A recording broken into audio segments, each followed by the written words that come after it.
fango y habían como rugidos o chillidos o algo después que burbujeaba lentamente de vuelta al lodo. Había un lodo, nada parecía tener sentido. Y entonces de repente, usted cuenta en el libro, usted ve algo hermoso que emerge de la oscuridad. ¿Qué era? Bueno, vi esta luz clara y pura, de la cual salían finos filamentos girando lentamente, viniendo hacia mí. Y lo más maravilloso no era solo esta luz clara y bella, sino que venía con una melodía musical perfecta.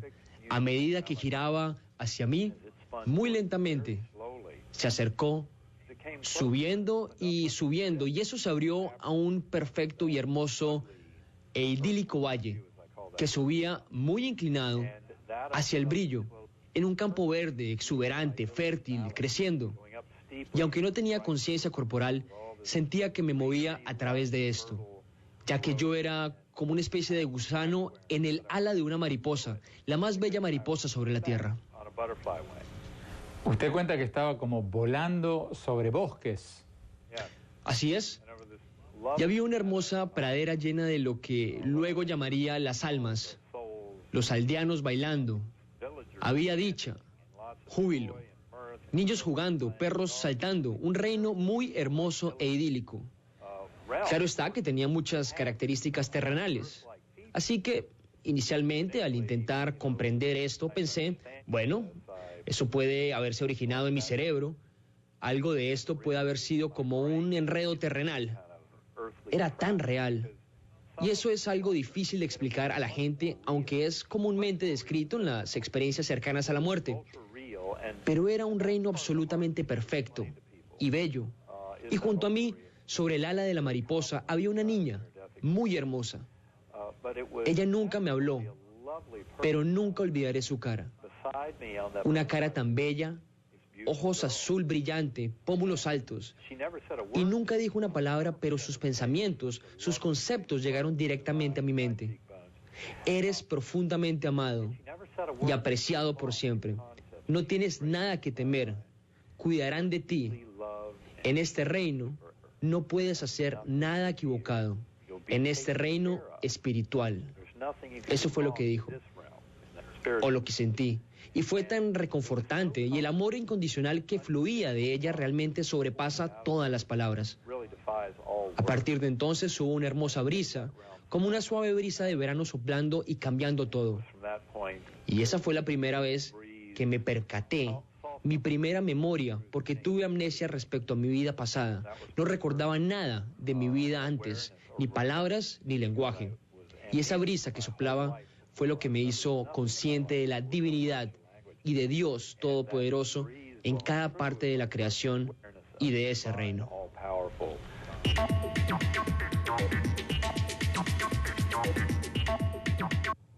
Tenemos que ir a un corte y cuando volvamos vamos a ver lo que nos dijo el doctor Alexander cuando le preguntamos si como neurocirujano, como científico, ¿no cree que pudo haber estado viendo alucinaciones por las drogas que tenía mientras estaba en coma? Ya volvemos.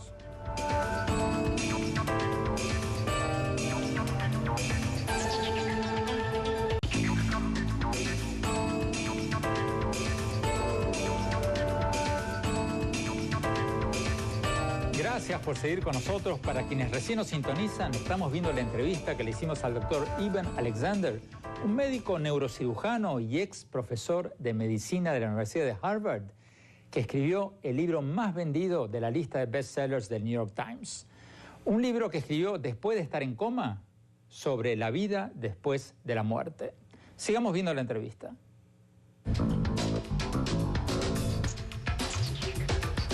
Muchas personas que han tenido experiencias cercanas a la muerte recuerdan haber visto ángeles o criaturas semejantes a ángeles. ¿Usted vio algo así? De hecho, en aquel hermoso valle, he mencionado todas las almas bailando, la dicha y el júbilo, y eso se debía a que muy por encima había una luz. De hecho, eran seres espirituales muy avanzados, que dejaban rastros dorados, centellantes, de polvo dorado, muy brillante, de esos enjambres de esferas voladoras, deslizándose en lo alto venían estos coros, cantos, himnos, una música tan hermosa, más allá de cualquier pieza que podamos componer en la tierra y tan poderosa emocionalmente. Y eso venía de estos seres. Es muy difícil de describir, pues en ese reino uno no ve con los ojos, no oye con los oídos. Entonces, con frecuencia, lo que uno observa se convierte en formas relacionadas con lo que uno ya sabe al respecto, ha oído al respecto. Por eso, al recordar esos coros angelicales, porque así es como vi a esas esferas en lo alto, claro está que ángel no estaba en mi vocabulario en ese entonces. No había palabras en mi vocabulario, solo flujos o corrientes conceptuales mientras estaba en coma. Pero cuando lo estaba escribiendo, unas semanas después, dije que esas esferas doradas deslizándose en el cielo con sus cantos y sus himnos eran ángeles, porque esa es la mejor palabra para describir lo que estaba sucediendo allí. Y eran coros. Y esa música terminó siendo una hermosa transición al siguiente reino, al que llamo el núcleo, que se encuentra fuera de todo espacio y tiempo superior. Cuando usted habla de esa música que escuchaba mientras estaba en coma, en el libro usted cuenta que escuchó un sonido como Om. ¿Qué fue eso? Bueno, cuando entré a ese reino que lo llamo núcleo, a ese tercer reino, acababa de pasar por aquel hermoso valle con aquella brisa cálida de divinidad soplando y de pronto toda esa escena se desvaneció, colapsó. Así que de hecho todo el universo observable a mi alrededor cambió, incluyendo lo que nosotros llamamos tiempo. Colapsó hacia un círculo o un punto más alto en ese siguiente reino, una causalidad que está completamente fuera del tiempo terrestre, pero luego me envió más allá de eso, a un tiempo y espacio superior que también colapsó, se vino abajo, hasta que estuve en ese núcleo, en esa negrura como de tinta y luego una luz deslumbrante de una orbe, de una esfera de luz más brillante que 1.000.000 de estrellas apareció ahí conmigo. Y el sonido que traje conmigo de vuelta de ese reino fue el sonido de Om. Y cuando se lo explico a la gente, digo que es el tipo de resonancia que tendrías en la infinidad y la eternidad, el sonido del divino creador, Dios, a través de todo. Pero para mí, Om fue el sonido que traje de vuelta, el que escuché. De hecho, cuando comencé a escribir acerca de esta experiencia, la palabra Dios no era sino una palabra humana.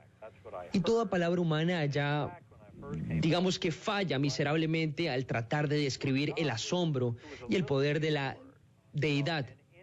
Así que Om fue una palabra muy apropiada para mí.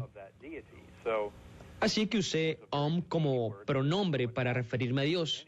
Pero claro, al cabo de meses, caí en cuenta que al hablar con gente sobre este concepto, ese poderoso e indescriptible ser, debes usar la palabra Dios, o Alá, o Jehová, cualquiera sea la palabra, porque tenemos palabras distintas, aunque todas se refieren al mismo ser todopoderoso, el núcleo de todo.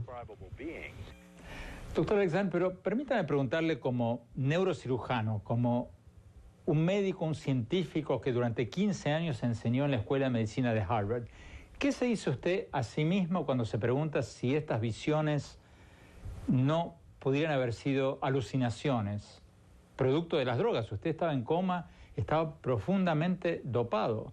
¿Qué dice el científico, el neurocirujano en usted ante esta posibilidad? Cualquier doctor que cuide de este tipo de pacientes le diría que si uno tiene una meningitis bacteriana por más de 3 horas y media y pasa 7 días en coma con un respirador, uno no regresa. En general, la gente no regresa, pero con seguridad, uno no regresa pudiendo contar la historia porque la meningitis es probablemente uno de los modelos más eficientes de muerte humana, pues destruye la superficie exterior del cerebro, la parte de donde sucede nuestra conciencia humana. Para mí, Esto fue un gran misterio. Cuando volví del coma, no recordaba todo lo que había aprendido en 20 años de neurocirugía académica acerca del cerebro, la mente y la conciencia. Recordaba muy poco. Mi lenguaje regresó días después. Mi conocimiento acerca de la neurocirugía, la mente, el cerebro y la conciencia no regresó sino 6 semanas después de que salí del estado de coma. En ese tiempo, estaba muy ocupado escribiendo todo esto, como un reportaje neurocientífico, pues mis doctores me habían dicho que no podía haber experimentado nada. Tú tenías meningitis y esos pacientes no regresan con historias que contar, me decían. Uno puede tener meningitis menos severa, una meningitis menor, una meningitis bacteriana que te deja en coma por 1 o 2 días, entonces puede que tengas algunas alucinaciones, pero no con una meningitis bacteriana severa como esta. O sea, lo que usted está diciendo es que su cerebro estaba muerto y un cerebro muerto no puede alucinar. Sí, o ha muerto o está despertando. Por eso mis doctores estaban en el dilema el día 7, ante el hecho de que yo tenía 2% de oportunidad de sobrevivir, ninguna oportunidad de recuperarme. Y la recomendación en ese entonces fue parar los antibióticos. Así que, de hecho, no fue un sueño, no fue una alucinación. Esa es probablemente la parte más importante de mi viaje.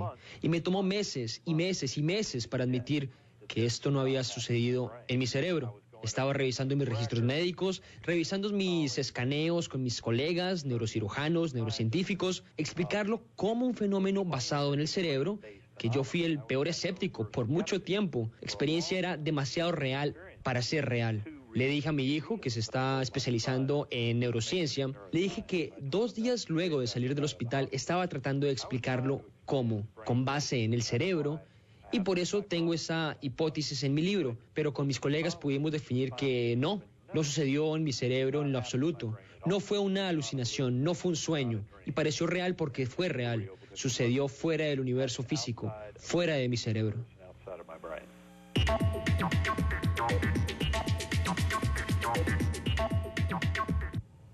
Tenemos que ir a un corte y cuando volvamos vamos a ver lo que nos dijo el doctor Alexander cuando le preguntamos si cuando estaba en coma lo ayudaron los rezos de sus seres queridos o que sus seres queridos le tomaran la mano o las cadenas de oración o si todo eso son mitos. Ya volvemos.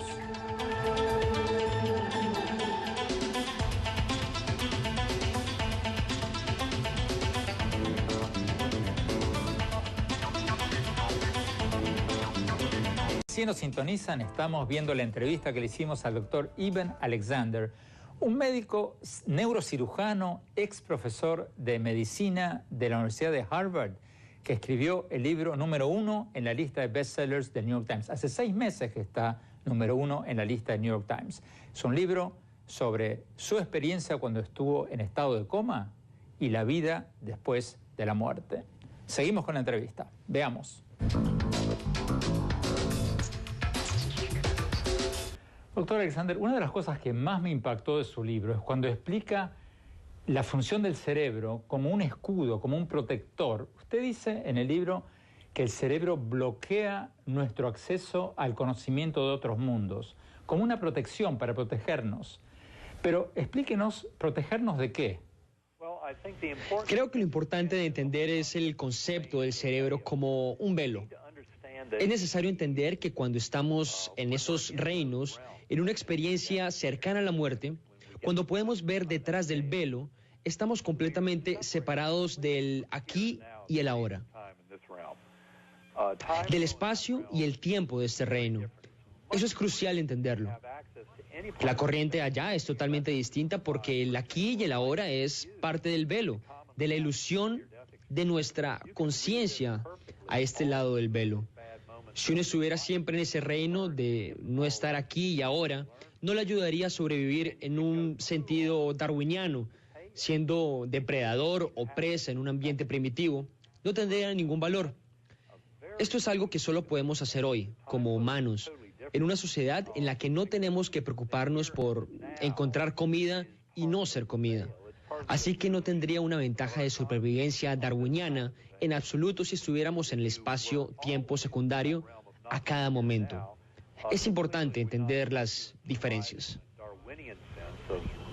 Usted usa una excelente metáfora en el libro sobre el poder de bloqueo del cerebro, cuando dice que el cerebro actúa como cuando el sol impide que veamos las estrellas. Cuéntenos un poco cómo es eso. Me encanta esa metáfora porque creo que la gente lo puede entender. La metáfora es que cuando uno mira el cielo nocturno y ve las lindas estrellas, se da cuenta de la bella creación que es nuestro universo.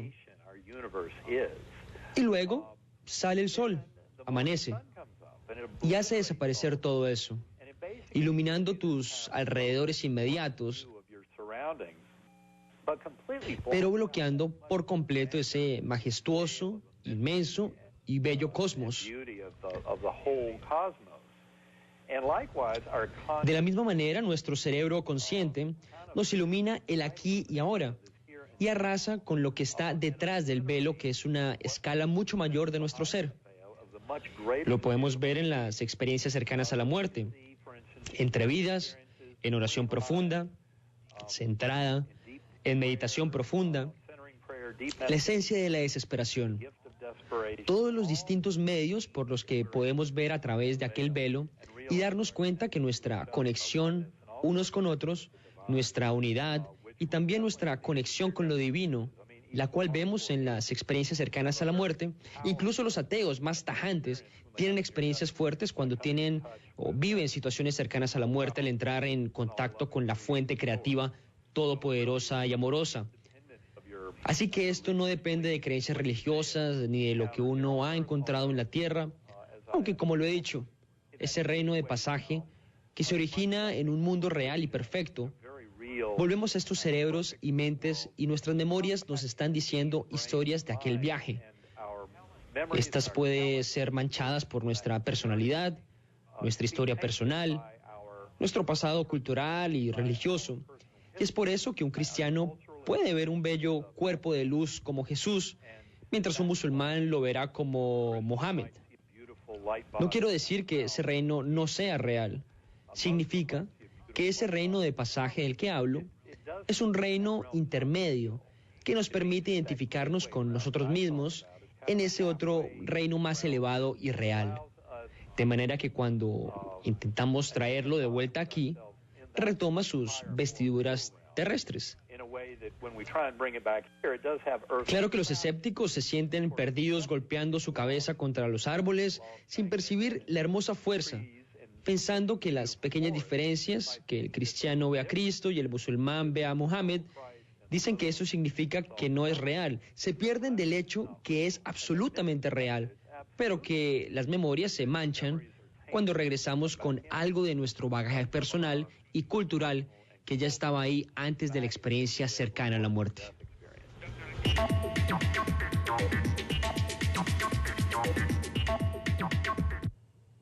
Nos están pidiendo un corte. Cuando volvamos, vamos a ver lo que nos dijo el doctor Alexander, el neurocirujano, ex profesor de la Universidad de Harvard, cuando le preguntamos si cuando estaba en coma lo ayudaron los rezos de sus seres queridos, las cadenas de oración, que le tomaron la mano a sus seres queridos y todo eso, o si todo eso son mitos, leyendas.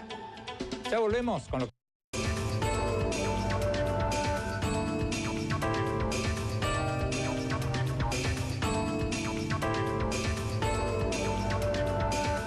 Gracias por seguir con nosotros. Para quienes recién se suman al programa, estamos viendo la entrevista que le hicimos al doctor Eben Alexander, un médico neurocirujano, ex profesor de medicina de la Universidad de Harvard, que estuvo 7 días en coma.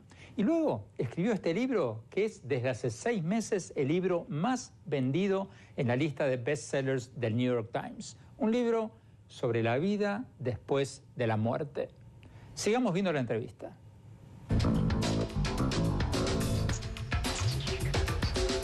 Doctor Alexander, cuando usted estaba en estado de coma, ¿sintió, le ayudó en algo el hecho que sus seres queridos le tomaran las manos o rezaran por usted? Las cadenas de rezos, todo eso. Alguna gente piensa que eso es fundamental para una persona que está en coma, otra gente dice que es un mito. ¿Usted se dio cuenta de algo? Mitos no, yo diría que la oración es muy poderosa. En mi historia, yo narro cuando me di cuenta que ya no podía acceder al hermoso reino celestial, al pasaje y al núcleo, porque si pudieras hacerlo una y otra vez estaría regresando. Yo no sabía lo que significaba hasta que entendí que no podía oír la melodía musical que llevaba a ese reino. Pero en aquel momento estaba consciente de miles de seres que me rodeaban, todos de rodillas, todos esos murmullos ascendiendo, muchos con velas, algunos con capuchas, y todos esos murmullos, cuando lo escribí, dije que estaban orando. Y esa energía era muy poderosa. Me estaba dando ese mismo amor incondicional que había sentido en el pasaje y el núcleo, pero estaba sucediendo en asociación con seres más cercanos al reino terrestre.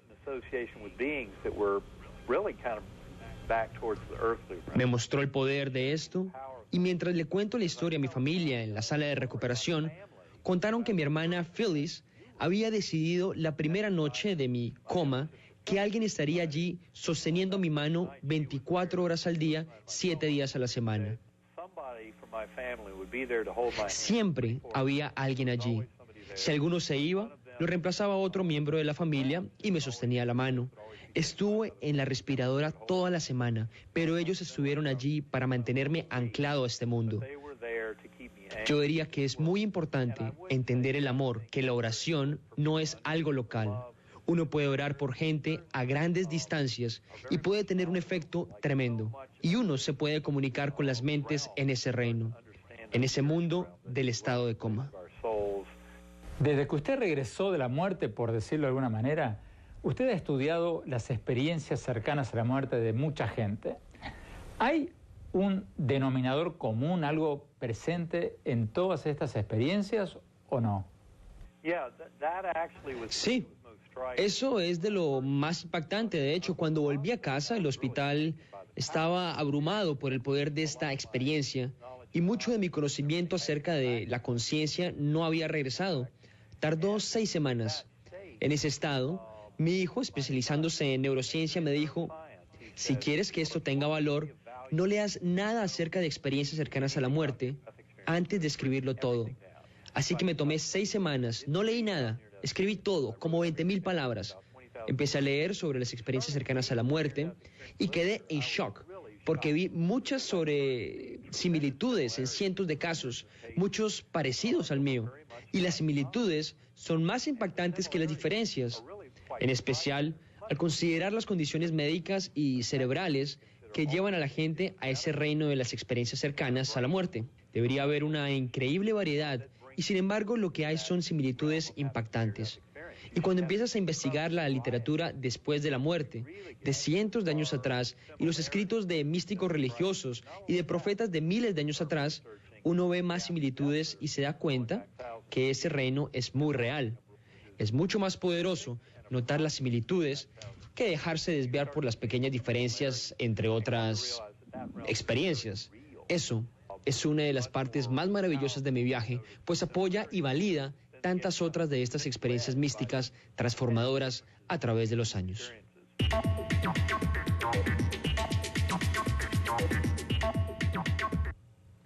Tenemos que ir a un corte y cuando volvamos vamos a ver lo que nos dijo el doctor Alexander cuando le preguntamos cuál fue la reacción de sus colegas en la comunidad científica cuando después de salir de su estado de coma escribió este libro contando lo que vio en el más allá.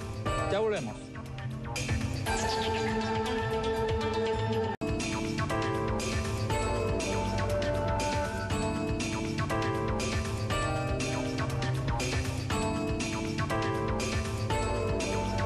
Gracias por seguir con nosotros. Para quienes recién nos sintonizan, estamos viendo la entrevista al doctor Eben Alexander, un médico neurocirujano, ex profesor de medicina de la Universidad de Harvard, que estuvo en coma 7 días y luego escribió este libro, que es el más vendido en la lista de bestsellers de los más vendidos del New York Times. Un libro sobre la vida después de la muerte.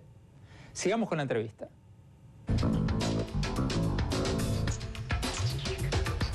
Doctor Alexander, bueno, ya han pasado unos años después de su experiencia, después de su estado de coma. ¿Se ha vuelto usted una persona religiosa, mística, espiritual? ¿Medita? ¿En qué cambió su vida? Yo diría que he cambiado en todas las formas imaginables, pero no fue de inmediato. Al comienzo estaba tratando de escribirlo todo como un reporte científico, a pesar de que estaba en shock por la realidad definitiva del caso. Fueron 4 meses después que se dio la revelación que registro en el libro, la que me definió la realidad de aquel reino. Desde entonces he estado en una misión, tratando de entenderlo. Es por eso que escribí el libro. Pero de hecho el manuscrito era 3 veces más largo que La prueba del cielo. Lo estaba escribiendo para mí mismo, para entender todo acerca de la naturaleza de la realidad, la física, la cosmología, la naturaleza del espacio, el tiempo, la causalidad, el libre albedrío, y tratando de ponerlo en contexto con mi viaje. Todo lo que sabía acerca de la conciencia. Es por eso que me ha cambiado en todas las formas imaginables. Tiene que ver con aumentar las fronteras de la ciencia para darse cuenta que la ciencia y la espiritualidad se fortalecen mutuamente. Es solo un nivel primitivo como de kinder donde luchan una contra otra, pensando que una tiene la razón y la otra no. En realidad, nuestra ciencia convencional de hoy, como dije antes, no sabe nada de cómo la conciencia emerge del cerebro físico, sin mencionar la conciencia no local, que es un fenómeno muy real. Puede suceder. Este fenómeno apoya las experiencias cercanas a la muerte, la reencarnación, memorias de vidas pasadas, experiencias fuera del cuerpo, visión a distancia, telepatía, psicoquinesia. En eternia.org encontrará una visión más completa de todos estos tipos de conciencia que van más allá de nuestra explicación materialista, científica primitiva, que era la que yo tenía antes del coma. Así que es más espiritual. Ahora conozco la realidad de Dios que está en el núcleo de todo lo que existe. Pero mi mensaje trasciende las fronteras entre religiones, entre religión, espiritualidad y ciencia, y amplía las fronteras de la ciencia para que ésta pueda encontrar una dirección en cuanto al misterio profundo de la conciencia. Se trata del crecimiento que viví en cuanto a mi comprensión de la realidad. Creo que es una de las razones por las cuales el libro despegó tan rápido como lo hizo. En la primera semana en los Estados Unidos llegó al número 1 de los libros más vendidos del New York Times y se ha mantenido ahí por 6 meses. Eso se debe a que resuena con alma. Doctor Alexander, en la Edad Media, alguien, un científico como usted, que se saliera tanto de la línea oficial, hubiera sido excomulgado, vetado, vilipendiado. ¿Cuál fue la reacción de la comunidad científica cuando usted sacó este libro? Yo diría que cuanto más saben de la conciencia, los neurocientíficos versados en los misterios profundos de la conciencia suben a bordo rápidamente. Si uno llega a hablar del enigma de la mecánica cuántica, o sea, el problema central de la conciencia, que dice que no hay un científico materialista que pueda dar respuesta a cómo la conciencia surge, eso inmediatamente es una gran bandera roja, especialmente en una ciencia que tiene la teoría acerca de todo. Obviamente no entienden mucho si ni siquiera pueden explicar la conciencia. Yo diría que esos científicos suben a bordo rápido, y hay muchos así. Y también las enfermeras y los doctores que han pasado tiempo con pacientes que están muriendo han visto tanto acerca del alma eterna que vivir más allá del cuerpo para ellos es evidente. De hecho, he empezado a recibir muchas invitaciones para ir a escuelas médicas, a la Universidad Americana de Cirujanos, a distintos grupos de médicos que saben que hay pruebas y realidad detrás de esto. Así que se trata de hacer que este mundo empiece a despertar una verdad más elevada, que para mí ha estado ahí por más de 3.000 años. En el siglo XX, los científicos materialistas fuimos engañados y creímos que esa ciencia podía explicar todo. Bueno, no puede siquiera empezar a explicar la conciencia. Así que ahora veo a la ciencia creciendo, expandiendo sus fronteras para aceptar el misterio profundo de la conciencia y el enigma de la mecánica cuántica, tratando de explicar la naturaleza de la realidad. Mucha de esa comunidad está despertando. Las religiones también han aceptado mi vivencia, viniendo de todas las creencias, especialmente con tradiciones místicas como el misticismo judío del Kabbalah, místicos cristianos, budistas, sufíes, hinduistas. Se trata de romper las falsas fronteras. Las fronteras entre religiones son falsas. Son creadas por el hombre, y a medida que vamos más profundo en la conciencia, convergemos en una realidad mucho más auténtica que tiene que ver con la eternidad de nuestra alma y espíritu.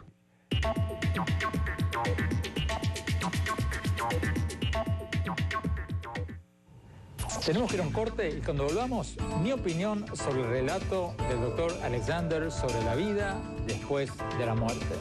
Ya volvemos.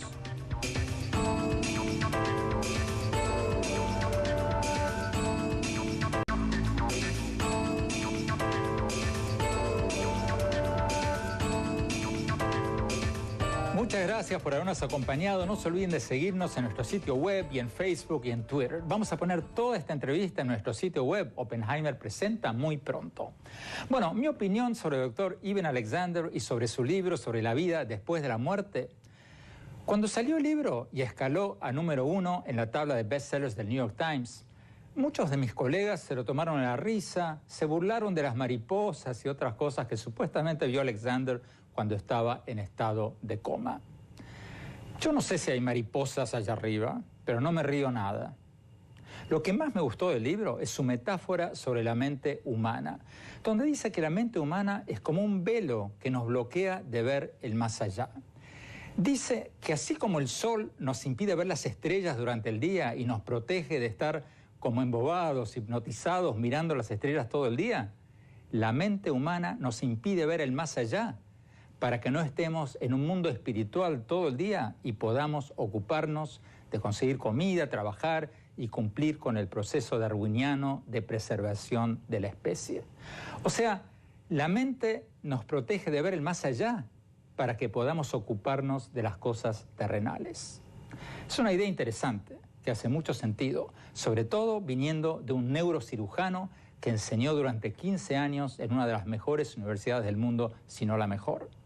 Yo no sé qué hay en el mundo del más allá, no tengo la menor idea, pero estoy convencido de que hay algo y de que la mente, por algún motivo, tiene un mecanismo de defensa que nos protege de ver ese algo. Los dejo con esa reflexión. La semana próxima volvemos al mundo terrenal y vamos a hablar con Donald Trump, el magnate de los bienes raíces, y le vamos a preguntar si estamos ante una nueva burbuja inmobiliaria en Estados Unidos. Gracias. Hasta la próxima.